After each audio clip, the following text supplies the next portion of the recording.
Believe it or not, but this is where Bernie Allain says he's most relaxed. You can't relax any more than you can at a ballpark. It is the most laid-back sport that there is. Allain is a long-time Ottawa Lynx fan, a season ticket holder for 14 years. Having some good food and just having a good time, really just relaxing and enjoying the ball game the way it's supposed to be. It's not these people that are making millions up in the majors, it's watching these young guys come up and make mistakes and learn from their mistakes and adapt and have a good time. Norma, Toronto's love of baseball far predates the Lynx. I can remember standing on the street during the war in Edmonton listening to the World Series on the radio. It's fun. I love the ambience of the stadium, and I enjoy baseball. She and her husband, Cy, have missed just 5 Lynx home games in 14 years. They can't figure out why more people don't share their passion. I have so many friends that say, oh, I'm going to come to a game, but I haven't gotten around to it yet. And they never do get around to it. And they don't know what they're missing. Thank you. When the Lynx first came to town, they were the hottest thing going. In fact, tickets were tough to get. Winning the league championship just 2 years later only fueled the hype for pro baseball here. And we just did the best we could. The enthusiasm, though, soon fizzled. From a strike by major league players to a controversy over candy bars, theories abound. Whatever the reason or reasons, fans stayed away and have, despite a change in ownership and concerted efforts to rekindle what once was. It surprises me, and it doesn't, because I've been there too, right? For whatever reason, I fell away from it and rediscovered it a few years ago. Lynx management could only dream of a world full of people like Carl Kiffner and his kids. Your kids brought you back? My son did, yeah. He really enjoyed it here. He caught a foul ball, and actually he caught a ball that was tossed to him by a player. And from that night on, he made a connection with that player. Just a smile from the player and a wave, and from there we bought half-season tickets and season's tickets. So many others, though, have stayed away, and so the Lynx may move away. A deal is close, but not done, according to the team's general manager. We may be here in 2008. We may not, but when and if this happens, we're going to let people know as soon as it's 100% one way or the other. If or when the team leaves, hardest hit may be Little Leaguers, the Lynx mentor. For our players to go right up to the fence and talk to them, get their autographs, shake their hands, you can't do that with all the other sports at any other time. But the Ottawa Lynx gives us that opportunity. And what becomes of the stadium built specifically for the team? Those who helped build it say there are options. It can be used for festivals, commercial use. I know car dealers use it for big sales. So it's to me an important part of the city infrastructure and assets. Can you make it into a dome sort of a situation for various other activities, whether it be frisbee or whether it be touch football or whatever? I guess you can. There are also other professional baseball leagues with shorter seasons and lower costs that may give Ottawa a go. For baseball fans, that holds the best promise of filling the gap and summer evenings if Ottawa's AAA experiment ends. Chris Day, CTV News.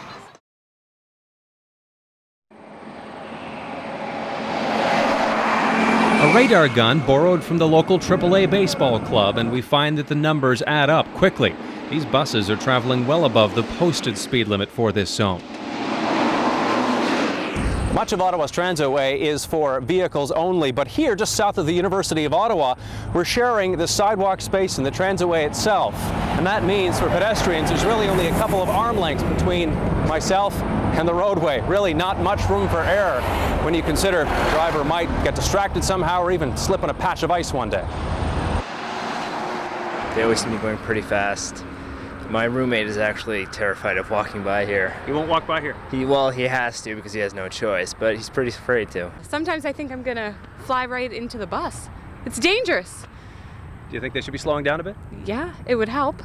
Bus pedestrian collisions are extremely rare, but the risk does exist, considering the sheer volume of people using Transpo, 250,000 rides a day. Operators are supposed to follow the speed limits that are posted as they're governed under the Highway Traffic Act. They're professional drivers. And because it's always encouraging more people to use public transit, the OC Transpo brass don't want to put the onus on riders to be any more aware at the city's 26 transitways than any other publicly accessible area. We have a staff of 50 transit supervisors that are patrolling the system, including the Transitway, along with our bylaw enforcement officers, and they periodically do their own radar checks. Police do have the authority to enforce the Highway Traffic Act on our transitways, but OC Transpo staff say they themselves are going to be out over the next few days making sure all their drivers are obeying speed limits. Robert Maxwell, the new RO, Ottawa. Not even now does his doctor or lawyer know the motivation of the Ottawa Valley arsonist. I think I said in my submissions, if you question 10 people, experts in human behavior, you'd have 10 different answers. We do know 60-year-old Gib Drummond lived to work. Much of his energy is devoted to time on the Mississippi Mills Volunteer Fire Department. That was before, though, an on-the-job accident in late 1997. After that, laid up and heavily medicated, Gibbs' life took on a downward spiral, ending in last summer's rash of barn and brush fires. Investigators were able to pin 8 of 16 fires on Drummond, but the 3-month search was perhaps toughest on Drummond's longtime colleague and friend, the township fire chief. I had to set apart my friendship from doing my job, and my job came first. That's one person, one friend, but I'm responsible for the whole community. And for those Lanark County residents whose generations, in some cases, of hard work was destroyed in mere moments by a man many knew, there's a real feeling still of anger and a feeling of betrayal. Yet Drummond's closest son is relieved his dad is finally going off to prison for a while. That's the place where the elder Drummond will receive the kind of psychiatric help he himself begged the court for. He's lost. I look into his eyes and he just looks like a lost little puppy. He needs some guidance big time. Trust me, in the last 6.5 months, it's been a hard time for my father. He hasn't been eating, and quite honestly, I don't think he cares whether he lives or dies, and he needs somebody to get him on the right track. Justice Stephen March called this a perplexing case, but put most of the weight of his decision on the deterrence argument. Still, Gib Drummond gets his rehab, and hopefully this summer, residents of Lanark County get peace of mind. Robert Maxwell, the new RO, Perth.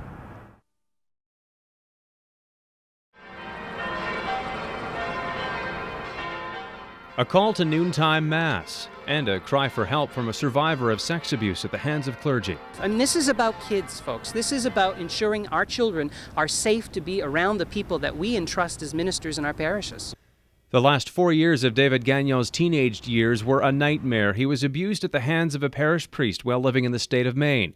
The priest was never criminally charged because the case took too long to come to American courts. Now, the Ottawa-based activist wants those who attend Canada's Catholic churches to stand up and make their parishes safe from sex predators he fears are still lurking in these houses of worship. I think they need some prompting from parishioners. You met. I think we ought to be, encouraging them to be as out front and open with it as possible and participate in an investigation. Specifically, Gagnon is calling for Canada's Catholic bishops to join his lobby group called the Survivors Network of Those Abused by Priests, or SNAP. It's calling for a Crown inquiry into the clergy's sex abuse of children and vulnerable adults. It's also demanding bishops hand over all personnel files of suspected abusers to Crown prosecutors. They've got to stop hiding predator priests. It's that simple. The Canadian Conference of Catholic Bishops has received Gagnon's list of demands, as he's calling them, and some or all may very well appear in a revised version of this booklet that the Catholic Church put out 10 years ago.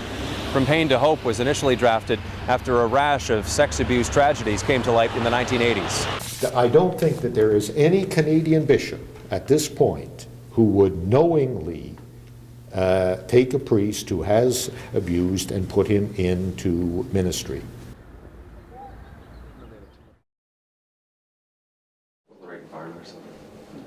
Six months after his initial treatment, 56-year-old retired property inspector Jim Hunter has never seen better. And it's a lot more comfortable to read now than with the glasses, and But also outdoor activities and things like that. You don't have to be concerned about the glasses flying off if you're doing any sports or anything like that. It's thanks to an experimental laser surgery technique being perfected here in Ottawa. Under the watchful eye of Health Canada, researchers are taking this decade-old and popular form of vision enhancement to the next level. In conventional laser eye surgery, the front of the patient's eye is altered using only their existing eyeglass prescription as a guide for the surgeon. Here, researchers are incorporating a small laser to map the entire eye. That way, small aberrations or bumps or grooves can be factored in, and the patient is offered a customized repair job. The results, say researchers, mean some patients like Jim Hunter actually see better at all distances lens-free than they ever did before when they were using prescription reading glasses. They're kind of a time machine for me, these people. A common side effect of conventional laser eye surgery is a temporary reduction in night vision. The new generation of laser mapping tools may help that too, and then some. This will allow the human eye to develop its maximal vision, which at this stage is around 20/10 is the physical limit of what the eye can see. The question remains, though, who will actually need such super sight outside of professional athletes or those training to be fighter pilots?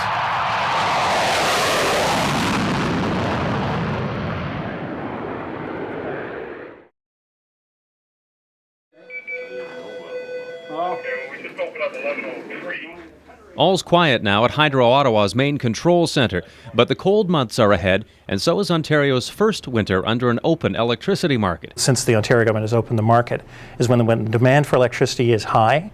For example, when the weather's really hot or really cold, the prices are going to go up. But there's more to the equation. The trend in winter price hikes is complicated by what's overhead. Right now, the electricity coming through these lines is from a very tight supply. So until more homegrown electricity generators emerge, the people who buy Ontario's energy are going to have to rely on more pricey power sources, imported energy in a lot of cases from places like New York State. And that affects all of us. Power industry watchdogs say the average homeowner is paying $300 more for their actual hydro since 2000, when the government's restructuring of the power market began in earnest. So even with a modest rebate check likely on the way by late spring, according to the energy minister, the bill increase is too much too quickly for some struggling to eke out a living. I can't afford to stay in business. If it stays like that, I'll be out of business. The government's talking about a rebate. Do you think What's the rebates? That's nothing compared to what they already charged us. Meantime, some 28,000 Ontarians are so frustrated with higher hydro bills, they've put their name electronically onto this online petition put forth by a group called Electricity Coalition. It's backed by Ontario's major union groups and some seniors organizations. But I think the next time that the prices go up, December and January, we're going to be thinking ahead that this is the time for us to use a little less power if we can. Still, options exist on where you buy your electricity from, a decision that could save you a few dollars at least on the supplier portion of your bill.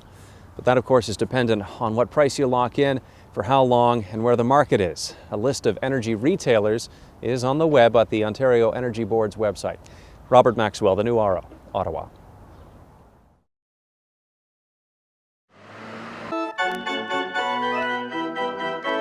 Gordon Johnston met his partner of 18 years in this Elgin Street Anglican Church. In fact, he and Gaston were blessed here at St. John's on their 10th anniversary with great fanfare. But it's a blessing not officially recognized by many church leaders. And spirituality and sexuality are so closely related. And so it was important to us that the community here recognize us as a couple and recognize that the love that we have for each other is a holy love. Already, some local parishes welcome gays and lesbians into their environment in a general way. Indeed, in 1979, the Canadian House of Bishops of the Anglican Church agreed to accept all persons, regardless of sexual orientation, as equal before God. Now, those behind the latest motion say it would modernize the church. It's an important step for the church because, as you know, there's been sort of this evolution in society and in the church as well, away from seeing homosexuality as a kind of perversion. For others, allowing same-sex blessings would force Anglican leaders to readdress the way they serve their flocks in the future. This is not an anti-homosexual issue at all. This has to do with the celebration of the God-given context of human sexuality in terms of sexual behavior. The motion comes on the heels of an Ontario court ruling last July. It allowed gay couples to register their marriage papers, perhaps obtained at a community church, with the Ontario government. but it was more of a symbolic win since the judges also suspended that same court ruling in order to give the Ontario government time to alter the definition of marriage. For me, being with my partner of now 17, 18 years, it's such a profound experience, and the church is a part of that, and God is a part of that. Tobacco companies are marketing their products, are making advertisements, are selling to you. Olympic athletes spread the message of tobacco-free sports and playing clean to local kids. This assembly definitely had a very big impact on me. I don't think I'll be taking up smoking anytime soon. My parents have already discussed it with me and stuff like that. It's a contribution to World Tobacco Day, which was launched in 1987 by the World Health Organization. Its aim is to draw global attention to tobacco use and its associated health effects. So what about those who've recently quit the tobacco habit in a bid to better their health? Are they actually free of the weed now? The first 2 weeks were obviously the hardest. After that was watching other people, trying to get around it, and then after that, after 6 months, not a worry. Now, it's not hard to find long-term success stories. 10 years is great, but know that 7 out of 10 smokers who try and quit fail the first 1 or 2 times because there's just not enough regular support. Since the last National Non-Smoking Week, it's been 98 days, or 2,300 hours, or 141,000 minutes. But those 3 months or so have flown by for government economist Robert Squires. In March, he entered the City of Ottawa's annual Quit Smoking contest. He was one of the winners of a cash prize. You don't think you're going to win, but you just use it as a trick to give you that extra incentive, right, to stop smoking on that day. So is there any one great way to quit? One is to have a plan in place, and the other would be to have really good support, be that friends, be that self-help brochures. Robert Maxwell, the new RO, Ottawa. This is what Nortel stock's worth now, about $1. For the same price, you can buy a ball of twine, some oven mitts with flowers on them, a head bobber for your car, and whatever this is. Would you consider buying it at this point for $1? Oh, I don't think so. I think there are probably too many other opportunities. I know that the philosophy is if you wouldn't buy it, you probably shouldn't hold it. The last time Nortel shares were valued at less than $1 was in October of 1981, if you take into account multiple stock splits. Last month, the telecom hardware maker warned that it sold 10% less of its products over the past 3 months compared to spring, but it also announced it was slashing 7,000 more jobs worldwide to stop mounting losses. The buzz in the investment community is that Nortel's not likely to show a full recovery for at least 3 or 4 more fiscal quarters, a year or more. But because it's taking steps to adjust to market realities, snapping up a few shares now could be seen as a real bargain. One expert says it depends what kind of investor you are, prudent or speculative. Sometimes when you have a very casual conversation, they say like flip a coin, which is almost like a 50-50 bet. And if it's a pure speculative, do I go to the buy 649 tickets or buy Nortel, under that frame of investment, I'd probably go get Nortel because your odds are better, and likely it's a sector that will recover. The question is nobody knows for sure when. October 17th, Nortel is expected to announce its latest cost-cutting moves when it releases third quarter numbers. And if you're in the mood to vent your frustrations about the losses you've been incurring, you can always convert a Nortel share to a loonie and speak your mind here at Speaker's Corner. All proceeds go to charity. Robert Maxwell, the new RO, Ottawa.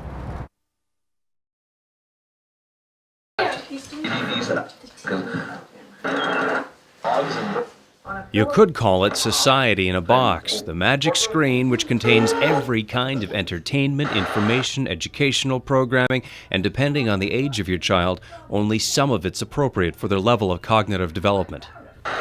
The Canadian Pediatric Society has a report out that suggests the average Canadian child watches 23 hours of television a week. Some kids take in as many as 5 hours a day. By the time the average teen graduates high school, he'll have spent more time in front of the television than in the classroom. This CHEO doctor says the psychosocial impact of prolonged viewing on a developing mind can be profound. Kids are sponges. They learn from every single thing that's put in front of them. They're learning how to live through vicarious stimulation. And they're not learning that things that move more slowly and more thoughtfully can be just as useful. Television simply doesn't give much credibility to that pace of things. One thing that parents and guardians can do right off is watch with their children. So if the kids have questions, there can be immediate discussion about what's real and what's fantasy in a 1,000-channel universe, like these ghosts, right, Trent? Are they real? No. No. They watch a show called Zubumafu, and they have a mystery animal, so they'll ask me if I know what the mystery animal is. So things like that. So at least there's interaction. Yes, there's interaction. And real or not, another important negative influence to consider when your kids are watching TV is the impact of violence, a worry for Dr. Palferman. Because you've seen thousands and thousands of times acts of violence solve problems when they should have been solved in some clumsier, less violent way.